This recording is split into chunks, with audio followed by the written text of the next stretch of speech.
Salut tout le monde, c'est Mika et aujourd'hui on se retrouve dans ma clinique, la clinique Croix du Sud, et je vais vous emmener pour une journée complète en service de réanimation. Je vais vous montrer les patients, les soins et tout ce qu'on y fait. C'est parti.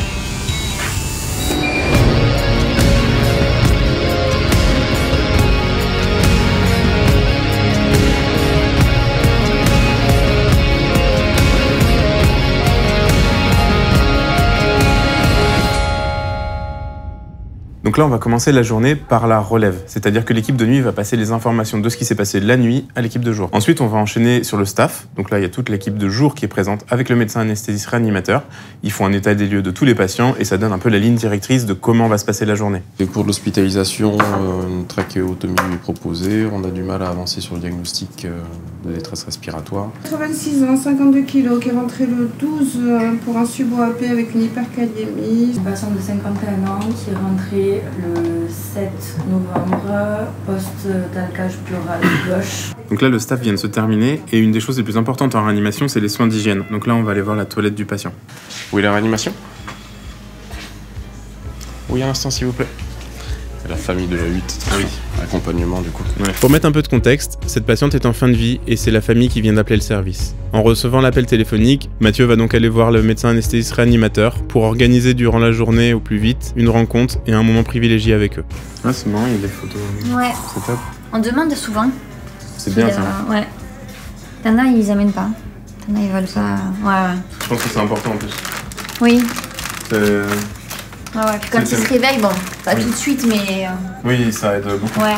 Vous avez combien de patients chacun à charge? Du coup, il y a 8 patients dans le service en charge maximale. Ok. Pour 3 infirmiers et 2 aides-soignants. Ok. Donc on se fait une répartition en termes de charge de travail. Parce qu'un patient parfois peut suffire à passer une bonne journée. Bien sûr. Et voilà. Donc pas forcément que des patients intubés, ventilés, mais on peut aller jusqu'à l'intubation, la ventilation, du coup la sédation, la mise en place de dialyse si jamais, mise en place de contre-pulsion, des machines de réanimation. Ok. Voilà. Pas d'ECMO chez nous. Ouais. Voilà, on n'est pas formé et pas équipé à ça. Peut-être un jour. Du coup, vous allez faire la toilette du patient, c'est ça? Tous les jours, on fait une toilette par jour au moins. La stabilité du patient fait que parfois on peut ne pas les toucher. Et au moins un nursing de la journée en plus. Donc une latéralisation, on surveille tous les points d'appui, on change tous les points d'appui, change les draps si jamais il y a besoin. Et en plus, s'il y a des problèmes de transit sur la journée, on vient à changer systématiquement les patients. Au lit, sur les patients qui sont intubés et qui sont sédatés parce que difficulté de les mobiliser, mais dès qu'ils sont en phase de réveil, soit on fait des toilettes au lavabo, soit on les stimule à faire de la toilette eux-mêmes, ou on a une douche dans le service sur lequel on peut les emmener. À peu près de faire une toilette d'un patient intubé et endormi. Ça peut prendre une demi-heure, 45 minutes. Pardon monsieur, j'aspire dans la bouche.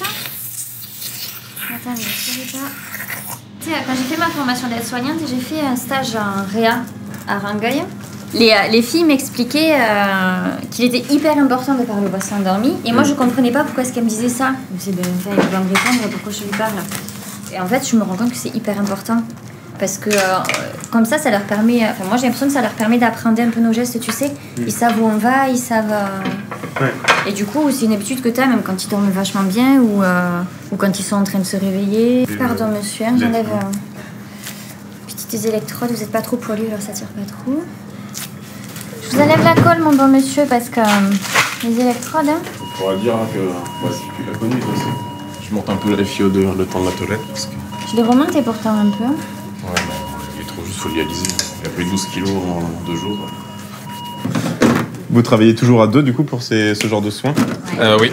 Par sécurité, on ne peut pas tourner un patient ventilé tout seul. Il y a des risques d'extubation. En plus, il est sédaté, voire chloralisé, donc il y a des risques de luxation de le tourner seul. Donc ce sont toujours des gestes qu'on fait à deux. Ça fait peur aux gens de venir en réanimation, mais c'est le seul endroit où on n'est vraiment jamais seul. Comme tous nos patients sont scopés, on a un retour sur tous les scopes en plus du service. Donc on a le retour sur les patients des autres. Et la technologie fait que dès qu'il y a une alarme qui retentit quelque part, elle apparaît sur le scope sur lequel on est en train de travailler. Beaucoup de soins techniques le matin, quand on essaie d'organiser nos journées. Parce qu'à partir de midi, les visites sont autorisées en continu pour les familles chez nous de midi à 22h. Je sais qu'il y a certains établissements qui ont ouvert à 24h sur 24. C'est en cours de négociation chez nous. mais ça demande une belle organisation. À côté, c'est tout descopé. Ouais, mais il y a la SAT encore, c'est pour ça que j'ai ouvert le... C'est un coquin. C'est pas anodin. Non, on le voit en pourcentage. Je sais pas si c'est... Avant de le tourner, il était aux alentours de 94-95 et on voit que de le tourner, on le voit aussi sur le respi, que les pressions, c'est les pressions qui sont au niveau des voies aériennes et dans les poumons, on voit qu'elles ont augmenté. Donc comme quoi, juste faire une toilette d'un patient, c'est pas quelque chose d'anodin en réanimation. Et aussi, on a l'avantage dans le service d'avoir un seul médecin référent. Ça, c'est pratique, ouais. Parce que Attention. dans les étages, en fonction des pathologies, il y a les médecins attitrés à chaque patient, mais nous, on a un médecin référent. Donc, c'est tellement facilitant pour nous. Ah oui, ça c'est clair. Et c'est lui qui fait le lien avec les autres spécialistes. Ah, je croyais que tu voulais remplir... Non, Tu passes un coup d'écho d'abord ou je désinfecte déjà? Non, non, tu C'est peux. bon?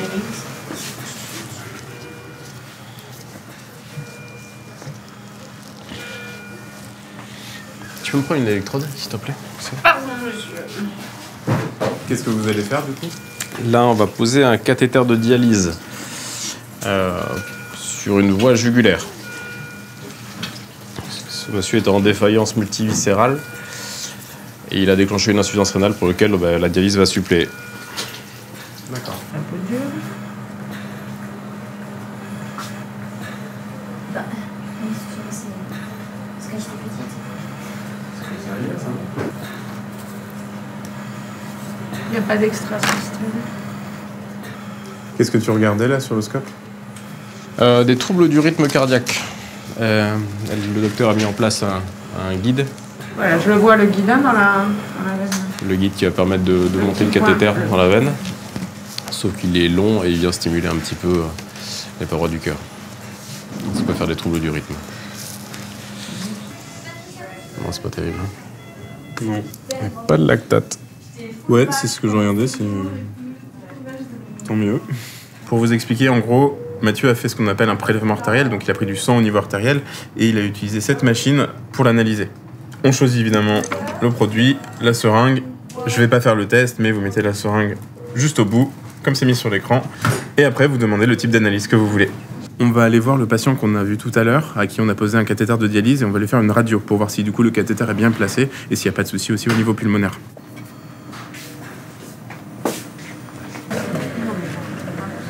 Oui, bien sûr. Je regarde le caté dialysant. D'accord. Moi, j'étais focalisée sur... oui, je me doute bien. les poumons, Mais tout le reste, on sait déjà. D'accord. C'est pour ça que je vous explique. Vous voulez qu'on inverse l'image pour mieux les voir? Non, non, je le vois bien, hein, il arrive là. Pour aller plus loin. Ok, je vais voir. Merci. Avec plaisir. Bon là en gros, on vient de voir la radio du patient. Au niveau pulmonaire, on le savait, c'est blanc parce qu'il a de l'eau dans les poumons, c'est une des raisons pour lesquelles il est là. Et le deuxième truc qu'on voulait voir, c'était justement ce cathéter de dialyse qui a été posé, voir à quel endroit il arrive, puisque un des risques, c'est qu'il aille trop loin et qu'il aille du coup au niveau du cœur. Voilà, a priori, pas de surprise, donc on va continuer la journée. Donc on vient de poser un cathéter en voie jugulaire. Ça peut être aussi posé en voie fémorale. Ce cathéter, il a double sortie, enfin une entrée et une sortie, c'est une double lumière. D'un côté, on va aspirer le sang, tout le sang du patient, qu'on va faire passer dans la dialyse, où tu as un filtre qui va faire office de rein, qui va capter les toxines. Il va y avoir une histoire de gradient de pression. Les toxines vont partir dans une poche qu'on appelle l'ultrafiltrat. Et on va aussi lui faire perdre du poids, on va lui récupérer de l'eau un petit peu chaque heure pour pouvoir lui faire récupérer le poids initial. On va se brancher sur la voie rouge ici, ce qu'on appelle, nous, la voie artérielle alors qu'on est sur du véno-veineux. Donc le sang va être aspiré ici par la petite molette rouge qui est en train de tourner. C'est la pompe à sang. Le sang va rentrer dans tout le circuit et il va colorer le filtre qui est ici. Le rein, il est semi-perméable, c'est des centaines, voire des milliers de petites fibres qui vont laisser passer les lésions qui nous intéressent, les toxines qui nous intéressent. Ahmed, on va s'asseoir un petit peu au bord du lit du coup, d'accord? Je vous découvre, Ahmed. Attrapez mon bras.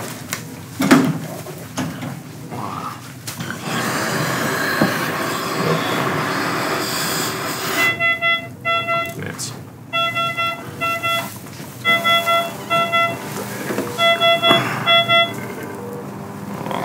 Super, ça va?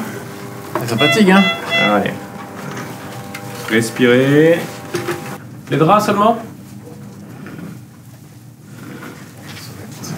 Vous êtes bien installés. Pour un kiné en réanimation, on n'est pas habitué à ça. Mais ça a son importance, même pour les patients sédatés. Ouais, Donc on n'a pas vu de mobilisation, parce que là pour l'instant on n'en a pas fait. Mais mobiliser un patient qui est sédaté, qui est endormi, ça a son intérêt. Tu trouves que c'est peu répandu, les kinés en réa? C'est de plus en plus répandu parce que la HAS commence à créer des ouvertures là-dessus. Mais il y a 12 ans, quand moi j'ai commencé, un kiné en réanimation, il faisait juste marcher les patients quand ils allaient mieux. Ouais. Et pas encore, pas tout ce qui est mobilisation, sevrage du respirateur, tout ce travail pluridisciplinaire justement qu'on arrive à faire avec les infirmiers, avec les anesthés, tout ça. Et puis c'est un confort pour les patients aussi de pouvoir ne pas être que allongé, de pouvoir être mobilisé, de pouvoir dans des bonnes conditions. Ouais. C'est important. Ouais, un confort pour les patients et un confort aussi pour les familles. Il y a une place pour les kinés et c'est intéressant de pouvoir le faire. Et à cette patiente alors, pourquoi elle est rentrée? Cette patiente, elle a été opérée dans un contexte de néopulmonaire. Un cancer? Un cancer, oui, tout à fait. Et du coup, à cause de ce cancer, elle avait des épanchements de liquide qui entouraient ses poumons. Et le but, ça a été de drainer tous ces liquides. D'accord. Qui, du coup, l'empêchaient de respirer normalement. D'où la mise en place des drains dans ses poumons. Des drains, un à droite et du coup deux à gauche. Donc là, on va mettre le patient qu'on a vu tout à l'heure en DV, en décubitus ventral, donc sur le ventre, parce que ça va l'aider à respirer un peu mieux. Je vous montre ça tout de suite. C'est que... Le bis, il faudra qu'on enlève, on n'aura pas le choix. Ouais. Alors, des petits gants. Les branches pas sous notre nez parce que on n'a pas encore le germe, je pense.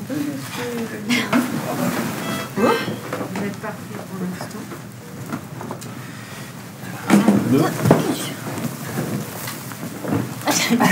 Tu viens pas, Evo? Ouais. Je pense, ouais. Tu peux prendre un boudin, Maëlys? Ah, je suis là pas trop loin aussi parce que... Mettre là. On va te le faire glisser. On va lever le patient et tu fais glisser ça dessous. Ici. Sous le bras. Ok. Et tu vas prendre la tête. Qui c'est qui a la tête? Tiens.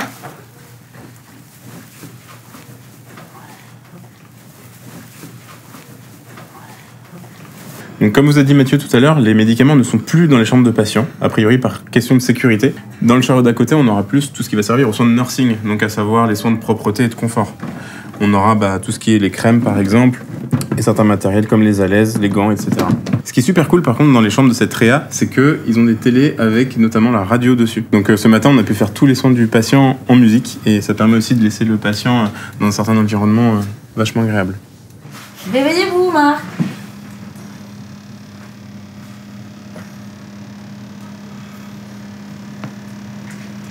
Mais il a des mouvements. Ouais, c'est un peu lourd.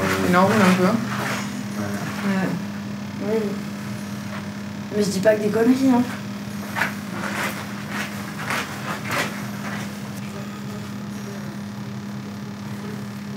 Bon, Max.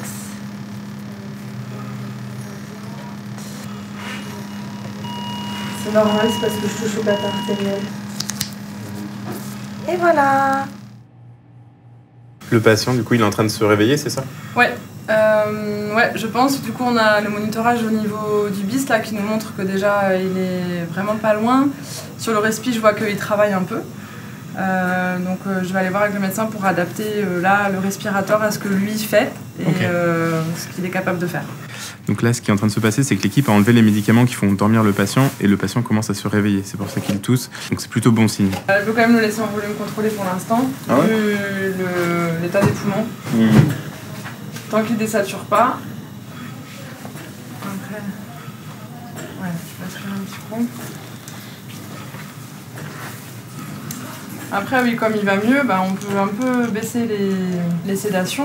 Donc c'est ces deux médicaments-là qui le font dormir, le midazolam et le sulfentanyl, qu'on est justement en train de baisser pour pouvoir le réveiller. Gilbert n'est pas très loin. Voilà, très bien. Ah, mais oui, bien. Combien ça toujours là?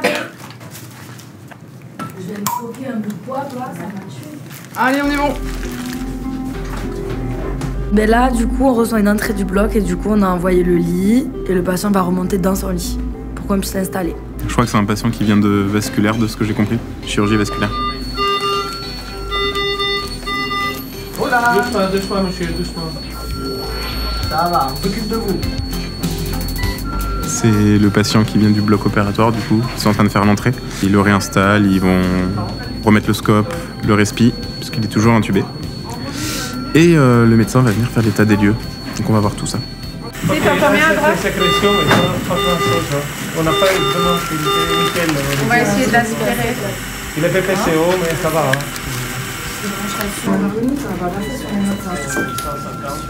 Pas beaucoup de volume dans les jambes, cela est devant. Ça, on peut le mettre à fond. Ouais, c'est le propofol. J'ai une équipe adaptée pour ça. On est parti avec 14-15. Ah oui, oui. Est-ce qu'on peut monter le ringère en hauteur vers les sommets pour que ça descende plus vite? Et dès qu'il passe la porte de l'AREA, là, Qu'est-ce que vous faites il se détend aussi. On va faire une radio en fait pour voir si la sonde d'intubation n'est pas passée que dans une seule bronche. C'est censé ventiler les deux poumons et si elle est un peu trop loin en fait, ça ventile que le poumon droit. Et c'est ce qu'on va voir à la radio. Avant 2 électrodes. Si jamais il y a des mauvaises surprises, on le laisse intuber quoi. Alors, il y a moyen qu'on vérifie plein de choses. Donc on n'est pas sélectif. C'est marrant parce que j'aurais dit que le gauche était plus distendu que le droit, c'est pas le cas. Ça c'est l'omoplate, c'est pas un plumeau. J'ai pas entendu qu'il avait une prothèse de l'aorte thoracique. La gastrique est en place. Et la voie centrale aussi. Et donc il a une distension du BPCO là, avec ses côtes horizontales et on est bon. Il a un petit cœur pas en goutte mais bon. La gastrique, on a eu le temps. Autrement dit, il y a plein de choses, mais tout est à peu près en place.